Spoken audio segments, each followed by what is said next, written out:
My mission is simple, to make you money. I'm here to level the playing field for all investors. There's always a bull market somewhere, and I promise to help you find it. Mad Money starts now. Hey, I'm Cramer. Welcome to Mad Money. Welcome to Cramer. Other people want to make friends. I'm just trying to make a little money. My job is not just to entertain you, but to educate and teach you. So call me at 1-800-743-CNBC or tweet me at Jim Cramer. Stocks just keep meandering in a relatively tranquil way, don't they? With the Dow edging up 13 points today, S&P advancing 0.19%, NASDAQ gaining 0.35%. Now, some would say it's the calm before the storm. But me, I learned a long time ago that you never short a dull market. It's good news that we've been lulled to record highs, and the market keeps shrugging off negatives, including yesterday's scorching hot inflation numbers. You can always tell when you're in one of these markets because what happens? People talk endlessly, not about buying or selling stocks, but they talk about buying growth versus buying value. Now, that's a false dichotomy, people. I don't want you buying growth and selling value or vice versa. I want you to find relatively inexpensive stocks of good companies and buy them on the cheap because of this genuine Wall Street gibberish that drives down some stocks unfairly. Whether they're value or growth names makes no difference to me or to Cramerica.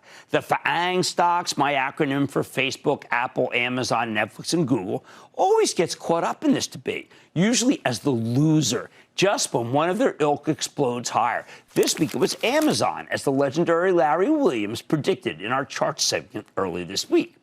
So on Monday, strap yourself to the mast when you hear money managers spout this nonsense. It's what they talk about when the market's doing nothing. And with that in mind, let's go over the rest of the game plan. The market behaved extremely well yesterday, despite being dealt a pretty overheated consumer price index number. I tried to break it down for you last night's show. No one's buying what I'm selling, except for maybe the Fed chief. Well, the same thing happened next Tuesday when we get what will most likely be a steaming hot producer price index number, the PPI. It's not clear. Now, you can explain away one data point, but once you get a second alarming inflation number, well, the market's not going to look kindly on it, even if it doesn't come as a surprise. That's especially true when it's followed by a Federal Reserve meeting the very next day. But let's not get ahead of ourselves, because there's more to watch on Tuesday when Oracle reports after the close. This boring, old-school enterprise software company has seen its stock surge 28% year-to-date, thanks to a remarkable acceleration in its core business. As the world goes back to normal, companies are spending a lot more on technology, particularly enterprise technology. There's a huge pent-up demand from last year. Not only that, but Oracle's doing quite well in its own version of the cloud. Yet, while the critics paint Oracle as a hopelessly out-of-touch fossil that will be steamrolled by a younger generation of software-as-a-service outfits, in truth, it actually has great cloud solutions of its own and makes a ton of money. I bet it reports a fine quarter. Wednesday morning, we get two terrific snapshots of the housing market, housing starts and building permits. Now, hey, by the way, long-term rates are down. Given that long-term rates plummeted, the yield in benchmark 10-year Treasury back below 1.5%. Got to ask ourselves, will prudent home owners lock in some of these rates? Will home buyers come off the sidelines? According to the home builders I deal with, this is the hottest housing market they've ever seen. That's because there's a shortage of new homes, so we have to find out about the housing starts and building permits for all the potential buyers who want to move from the cities to the suburbs of the country.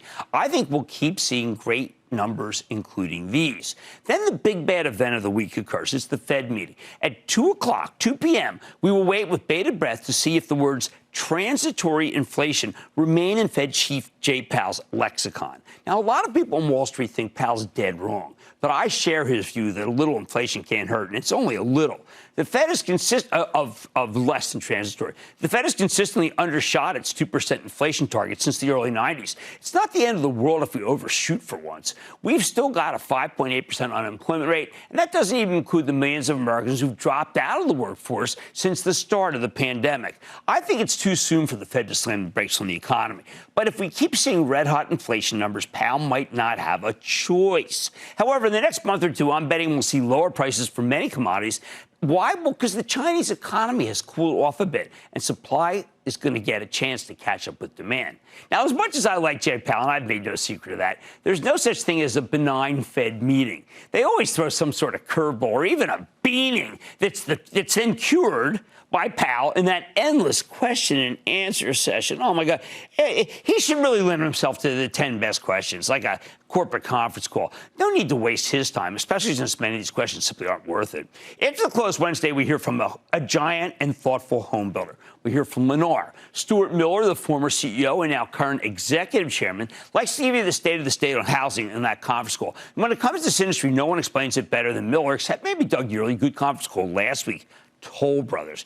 We know there's been an immense amount of inflation in the raw materials that go into a house, although lumber's come down. But the final cost barely creeps up, and that's thanks to ingenuity of these excellent builders, including Lennar. Thursday morning, Kroger reports, KR. Lots of people wrote off this supermarket chain a couple quarters ago when they talked about the need to spend more in an uncertain time. There was also a lot of concern about the end of COVID-related pantry stocking. Well, that was about 22% ago as Kroger stock has become a standout performer, and that's because it's a major beneficiary from inflation. It's also well-run. Now, I actually do expect a terrific number from Kroger. Not many people are thinking that. That said, I'd rather own the stock of the largest grocer in the country. You know, that's Walmart, which has been an absolute dog, but I think it's merely biding its time before an emphatic move upward. Also on Thursday, we get results from a company you may not know, but I follow closely, Jabil. That's the outsourced electronics manufacturer. Jabil does a lot of business with Apple, and Wall Street loves playing silly guessing games by trying to extrapolate from Jabil's results to Apple's. That's why the analysts bother with a contract manufacturer like this one. I wish they just focus on Jabil itself, which has been an amazing stock, up 36% for the year. After an unsung stock of an unsung company in an unsung bull market, Jabil, nobody cares, and it's made you a lot of money. The other day, I heard someone on air saying there really isn't any single company that has a good read on the totality of e-commerce. And I got to tell you, I wanted to scream. That's just plain wrong. Adobe gives you a great read on e-commerce, but they probably think the story's still all about Photoshop. Adobe reports on Thursday after the close. I think Shantanu Narayan, he's one of my absolute favorite CEOs. He's reinvented this company multiple times, and he has more insight onto e-commerce than maybe almost anyone else on earth. Now, lately, the stock's been meandering, and that has usually been the best time to buy it. By Friday, we should have one thing that I've neglected to mention in this game plan. A new meme stock, one with a big short position that can skyrocket if the Wall Street bets crowd gets together and uses their concerted buying to crush the hedge funds on the other side of the trade. That's what it's all about.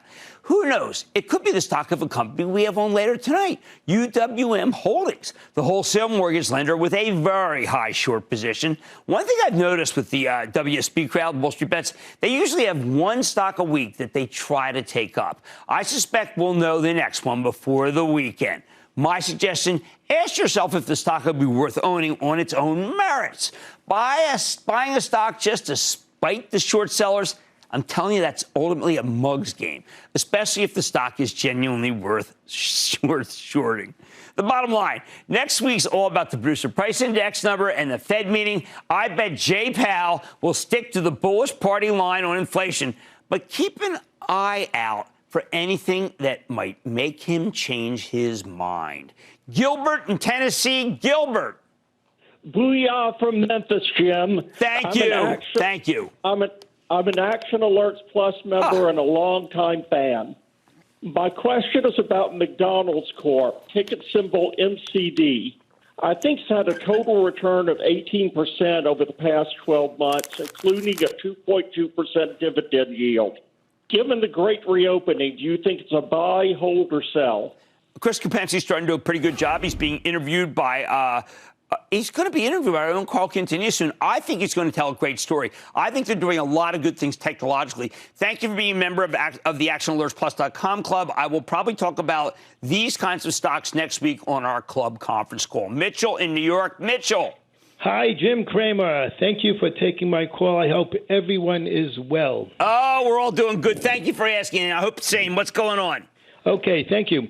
So while Starwood Property Trust last year trading around $11, and now a year later, it is up 16 cents at $26.77, and that's 7 cents within the 52-week high. And hopefully, with the dividend being announced very soon, would you recommend purchasing additional shares or shares of the company? Here's what I recommend. I recommend buying things that Barry Sternlicht's involved in. He's a moneymaker. He's a really good man. He did a great job. If anyone remembers Starwood Property, it fell into the teens, and we had him come on, and he told a great story, and everybody who listened made money. Why? Because he is a moneymaker. All right, next week, keep an eye on the producer price index and the Fed meeting on Mad Money tonight. Bitcoin's had a bit of a breakdown, over the past month. But could volatility in the cryptocurrency continue? I'm going off the charts to find out. Plus, UWM, United Wholesale Mortgage, just said it will beat Rocket Mortgage as America's largest mortgage lender by 2024. Is the feud between the two companies just heating up? I've got the exclusive with the CEO. But first, backed by popular demand, can your portfolio handle Wall Street's twists and turns? I'll see about that when we play MI Diversify. So stay with Cramer. Don't miss a second of Mad Money. Follow @Jim Cramer on Twitter. Have a question? Tweet Cramer. #MadTweets. Send Jim an email to madmoney@cnbc.com or give us a call at 1-800-743-CNBC. Miss something? Head to madmoney.cnbc.com. Shepard Smith here. Thanks for watching CNBC on YouTube.